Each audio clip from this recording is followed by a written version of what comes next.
राधे राधे दोस्तों, नमस्ते। हिंदू रिचुअल्स, हिंदू संस्कृति को सशक्त नमन करते हुए आज का वीडियो प्रारंभ करते हैं। पूर्णिमा तिथि। उत्तरी भारत में जिस दिन पूरा चांद होता है उसे पूर्णिमा कहते हैं और दक्षिणी भारत में जिस दिन पूरा चांद होता है उसे पूर्णामी कहते हैं। दक्षिण भारत में इस दिन उपवास पूर्णिमा व्रतम के नाम से जाना जाता है। पूर्णिमा तिथि के दिन अगर कोई व्यक्ति व्रत उपवास करता है या फिर कथा सुनता है तो उसका यश कीर्ति बढ़ जाता है, उसे सभी सुखों की प्राप्ति होती है। पूर्णिमा की तिथि को कथा सुनना और सुनाना दोनों ही बहुत ही महत्व रखता है। तो आज मैं लेकर आई हूँ पूर्णमासी के दिन सुनी जाने वाली बहुत ही पौराणिक कथा। वीडियो अच्छा लगे चैनल को ज़रूर सब्सक्राइब कीजिएगा। कमेंट बॉक्स में ओम श्री गणेशाय लिखना मत भूलिएगा। कथा प्रारंभ करते हैं। द्वापर युग में एक समय की बात है। यशोदा जी ने कृष्ण से कहा, हे कृष्ण, तुम सारे संसार के उत्पन्न करता, पोषक तथा उसके संहार करता हो। आज कोई ऐसा व्रत मुझसे कहो जिसके करने से मृत्युलोक में स्त्रियों को विधवा होने का भय न रहे तथा यह व्रत सभी मनुष्यों की मनोकामनाओं को पूर्ण करने वाला हो। श्री कृष्ण कहने लगे, हे माता, तुमने अति सुंदर प्रश्न किया है। मैं तुमसे ऐसे ही व्रत को सविस्तार कहता हूँ। सौभाग्य की प्राप्ति के लिए स्त्रियों को 32 पूर्णमासियों का व्रत करना चाहिए। इस व्रत के करने से स्त्रियों का सौभाग्य संपत्ति मिलती है।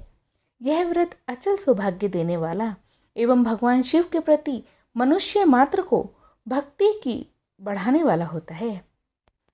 यशोदा माता कहने लगी, हे कृष्ण, सर्वप्रथम इस व्रत को मृत्युलोक में किसने किया था इसके विषय में विस्तार पूर्वक मुझसे कहो।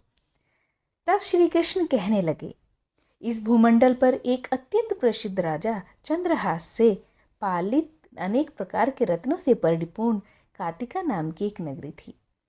वहाँ पर धनेश्वर नाम का एक ब्राह्मण था और उसकी पत्नी अति सुशीला रूपवती थी। दोनों ही उस नगरी में बड़े प्रेम के साथ रहते थे। घर में धन धान्य आदि की कमी नहीं थी। उनको एक बड़ा दुख था कि उनके कोई संतान नहीं थी। इस दुख से वह अत्यंत ही दुखी रहते थे। एक समय एक बड़ा तपस्वी योगी उस नगरी में आया। वह योगी उस ब्राह्मण के घर को छोड़कर अन्य सब घरों में भिक्षा लाकर भोजन किया करता था। रूपवती से वह भिक्षा नहीं लिया करता था।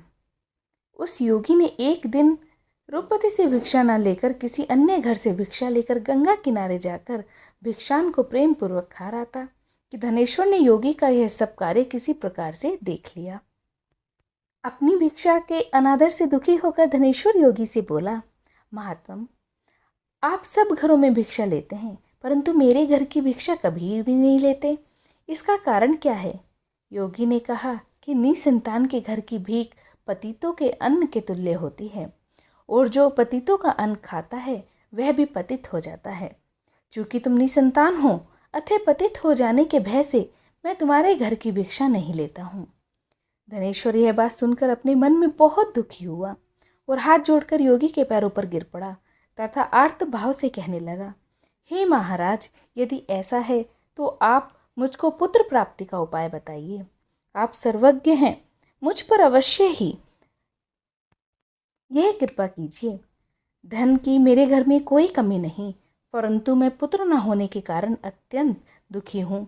आप मेरे इस दुख का हरण करें, आप सामर्थ्यवान हैं। यह सुनकर योगी कहने लगे, हे ब्राह्मण, तुम चंडी की आराधना करो। घर आकर उसने अपनी स्त्री से सब वृत्तांत कहा और स्वयं तप के निमित्त वन में चला गया।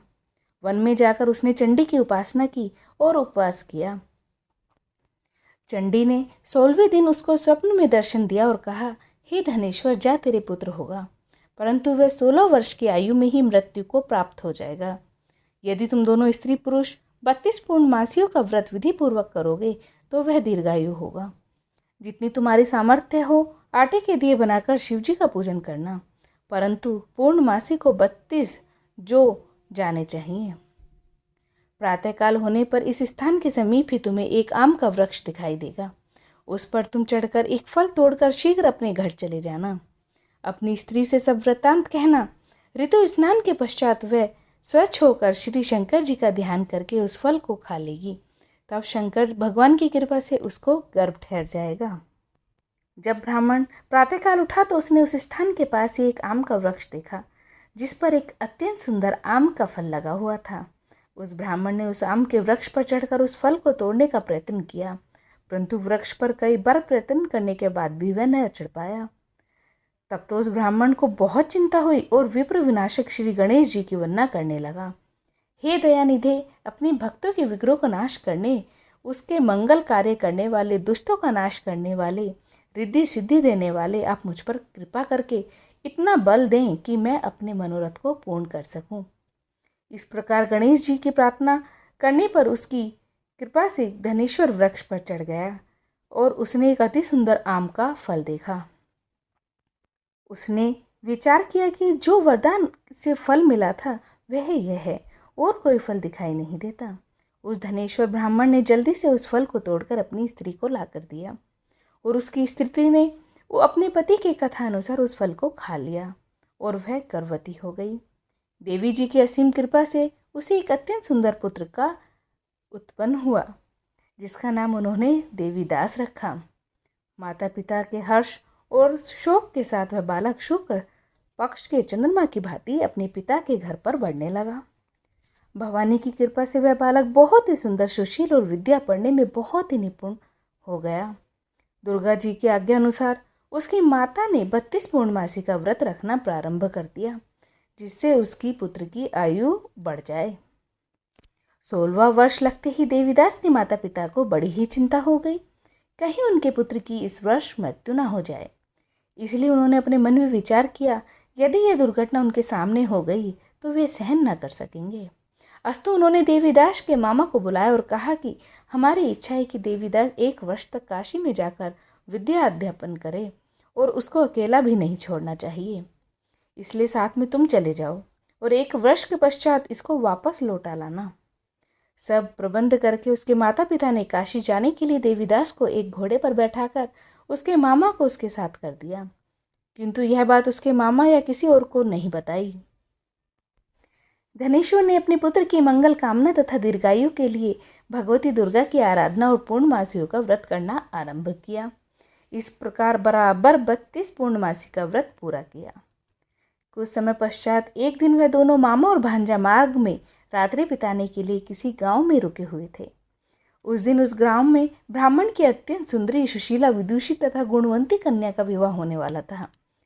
जिस धर्मशाला के अंदर वर और उसके बारात ठहरी थे, उसी धर्मशाला में देवीदास और उसके मामा भी ठहरे थे। संयोगवश कन्या को तेल आदि चढ़ाकर मंडप लाया गया, कृत्य किया गया और लग्न के समय वर को धनुर्वात हो गया। अस्तु वर के पिता ने अपनी कुटुंबियों से परामर्श करके निश्चित किया कि यह देवीदास मेरे पुत्र जैसा ही सुंदर है, मैं इसके साथ ही लग्न करा दूंगा और बाद में विवाह के अन्य कार्य मेरे लड़के के साथ हो जाएंगे।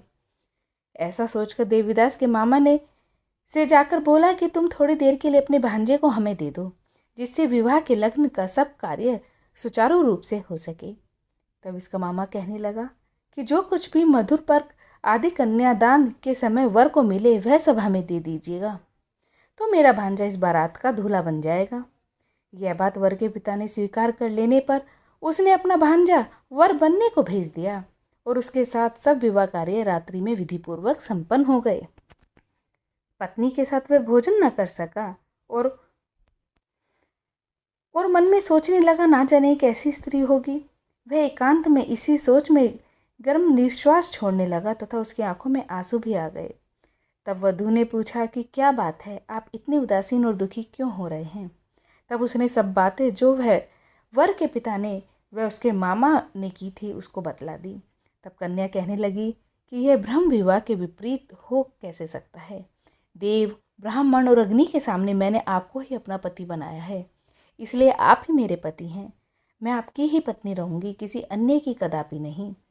तब देवीदास ने कहा, ऐसा मत करिए, क्योंकि मेरी आयु बहुत थोड़ी है। मेरे पश्चात आपकी क्या गति होगी, इन बातों को अच्छी तरह विचार लो। परंतु वह दृढ़ विचार वाली थी, बोले कि जो भी आपकी गति होगी वही मेरी गति होगी। हे स्वामी, आप उठिए और भोजन करिए, आप निश्चय ही भूखे होंगे। इसके बाद देवीदास और उसकी पत्नी दोनों ने भोजन किया तथा शेष रात्रि वे सोते रहे। प्रातःकाल देवीदास ने अपनी पत्नी को 3 नगों से जड़ी हुई एक अंगूठी दी, एक रुमाल दिया और बोला, हे प्रिये, इसे लो और संकेत समझकर स्थिरचित हो जाओ। मेरा मरण और जीवन जानने के लिए एक पुष्टि वाटिका बना लो। उसमें सुगंधित वाली एक नव मल्लिका लगा दो। उसको प्रतिदिन जल से सींचा करो और आनंद के साथ खेलो कूदो तथा उत्सव मनाओ। जिस समय और जिस दिन मेरा प्रणांत होगा ये फूल सूख जाएंगे, और अगर ये हरे हो जाएं या खिल जाएं तो समझ लेना मैं जीवित हूँ। यह बात निश्चित करके समझ लेना कि इसमें कोई संशय नहीं है। यह समझाकर वह चला गया। प्रातःकाल होते ही वहाँ पर गाजे बाजे बजने लगे और जिस समय विवाह के कार्य समाप्त करने के लिए वर तथा बाराती मंडप में आए तो कन्या ने वर को भली प्रकार से देखकर अपने पिता से कहा, ये मेरा पति नहीं है। मेरा पति वही है जिसके साथ रात्रि में मेरा पाणी ग्रहण हुआ था। इसके साथ मेरा विवाह नहीं हुआ है। यदि यह वही है तो बताए कि मैंने इसको क्या दिया। मधुपर्क और कन्यादान के समय जो मैंने विभूषण दिए थे उन्हें दिखाए, रात में क्या गुप्त बातें कही थी वह सब सुनाए। पिता ने उसके कथानुसार वर को बुलाया। कन्या की यह बातें सुनकर वह कहने लगा कि मैं कुछ नहीं जानता। इसके पश्चात लज्जित होकर वह अपना सा मुँह लेकर चला गया और सारी बारात भी अपमानित होकर वहाँ से लौट गई। भगवान श्री कृष्ण बोले, हे माता, इस प्रकार देवीदास काशी विद्या अध्यापन के लिए चला गया। जब कुछ समय बीत गया तो काल से प्रेरित होकर एक सर्परात्रि के समय उसको डसने के लिए वहाँ आया। उस विषधर के प्रभाव से उसने शयन का स्थान चारों ओर से विष की ज्वाला से विषैला हो गया, परंतु व्रतराज के प्रभाव से उसके काटने न पाया, क्योंकि पहले ही उसकी माता ने 32 पूर्णमासी के व्रत को पूरा कर लिया था। इसके बाद मध्या के समय स्वयं काल वहाँ पर आया और शरीर से उसके प्राणों को निकालने का प्रयत्न करने लगा, जिससे वह मूर्छित होकर पृथ्वी पर गिर पड़ा। भगवान की कृपा से उसी समय पार्वती जी के साथ श्री शंकर जी वहाँ पर आ गए। उसको मूर्छित दशा में देखकर पार्वती जी ने कहा, भगवान शंकर से प्रार्थना की कि हे महाराज, इस बालक की माता ने अपने पहले ही 32 पूर्णमासी के व्रत कर लिए हैं, जिसके प्रभाव से हे भगवान आप इसको प्राण दान दें। भवानी के कहने पर भक्त वत्सल्य भगवान श्री शिव ने उसको प्राण दान दे दिए। इस व्रत के प्रभाव से काल को भी पीछे हटना पड़ा और देवीदास स्वस्थ होकर बैठ गया। उधर उसकी स्त्री उसके काल की प्रतीक्षा किया करती थी। जब उसने देखा कि उस पुष्प वाटिका में पत्र पुष्प कुछ भी नहीं रहे तो उसको अत्यंत आश्चर्य हुआ, और जब वह पहले जैसे हरी भरी हो गई तो वह जान गई कि उसका पति जीवित है। यह देखकर वह बहुत प्रसन्न मन से अपने पिता से कहने लगी, पिताजी, मेरे पति जीवित हैं, आप उनको ढूंढिए। जब 16वां वर्ष व्यतीत हो गया तो देवीदास भी अपने मामा के साथ काशी से चल दिया। इधर उसे ससुर उसका ढूंढने के लिए अपने घर से जाने ही वाला था कि वे दोनों मामा भांजे वहाँ पर आ गए। उसको आया देखकर उसका ससुर बड़ी प्रसन्नता के साथ अपने घर में ले आया। उस समय नगर के निवासी भी वहाँ इकट्ठा हो गए। सबने निश्चय किया कि अवश्य ही इसी बालक के साथ कन्या का विवाह हुआ था। उस बालक को जब कन्या ने देखा तो पहचान लिया और कहा कि यह तो वही है जो संकेत करके गया था। तदुपरांत सभी कहने लगे कि भला हुआ जो यह आ गया, और सब नगरवासियों ने आनंद बनाया। कुछ दिन बाद देवीदास अपनी स्त्री और मामा के साथ अपने ससुर के घर से बहुत सा उपहार आदि लेकर अपने घर के लिए प्रस्थान किया। जब वह अपने गांव के निकट आया तो कई लोगों ने उसको देखकर उसके माता पिता को पहले ही जाकर खबर दे दी कि तुम्हारा पुत्र देवीदास अपनी पत्नी और मामा के साथ आ रहा है। ऐसा समाचार सुनकर पहले तो उन्हें विश्वास ही नहीं हुआ, किंतु जब लोगों ने भी आकर इस बात का समर्थन किया तो उनको बड़ा आश्चर्य हुआ। लेकिन थोड़ी ही देर में देवीदास ने आकर अपने माता पिता के चरणों में अपना सिर रखकर प्रणाम किया और उसकी पत्नी ने अपने सास ससुर के चरणों को स्पर्श किया तो माता पिता ने अपने पुत्र और पुत्रवधू को अपने हृदय से लगा लिया और दोनों की आंखों में प्रेमाश्रु बह चले। अपने पुत्र और पुत्रवधू ने के आने की खुशी में धनेश्वर ने बड़ा भारी उत्सव किया और ब्राह्मणों को भी बहुत सी दान दक्षिणा देकर प्रसन्न किया। श्री कृष्ण जी कहने लगे कि इस प्रकार धनेश्वर 32 पूर्णिमाओं के व्रत के प्रभाव से पुत्रवान हो गया। जो भी स्त्रियां इस व्रत को करती हैं वे जन्म जन्मांतर में वैधव्य का दुख नहीं भोगती और सदैव सौभाग्यवती रहती हैं। यह मेरा वचन है, इसमें कोई संदेह नहीं है। यह व्रत पुत्र पोत्रों को देने वाला है और संपूर्ण मनोकामनाओं को पूर्ण करने वाला है। 32 पूर्णिमाओं के व्रत करने से व्रती की सभी इच्छाएं भगवान शिव की कृपा से पूर्ण हो जाती हैं। बोलो शिव शंकर महाराज की जय। तो दोस्तों, कथा अच्छी लगी हो तो चैनल को ज़रूर सब्सक्राइब करें। राधे राधे दोस्तों। नमस्ते हिंदू रिचुअल्स।